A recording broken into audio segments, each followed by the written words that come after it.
Hello， 大家好，欢迎收看新一期的黑科技情报局，我是你们的局长陈浩。今天我们来讲一讲蓝牙音箱。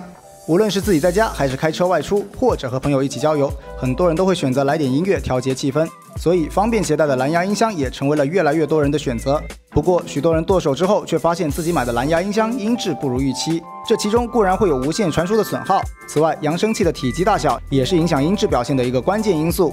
一般来说，大体积的音箱可以容纳更多的部件，通常都会设计独立的高音、中音和低音单元，所以在音质表现上效果会更好，听起来也更加震撼。而像蓝牙音箱这种小体积设备，也要做到同样的效果，就很考验技术了。那么小音箱能不能同样做得好听呢？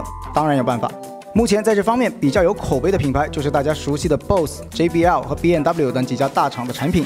比如像 BOSE 家的 SoundLink Revolve 和 SoundLink Revolve Plus 这两款蓝牙扬声器，它们不仅用上 BOSE 专利的被动双模共振技术，将振动转变成声学输出，来增加低频的亮感和质感，还加入了向下发射的全频发声单元和全方向声音发射器，用来向四周均匀地传递声音。因此，它播出来的音乐不但容易抓耳，让你不自觉地陷入音乐当中，而且无论你坐在哪里，把它摆在什么位置，都不会影响你感受声音环绕。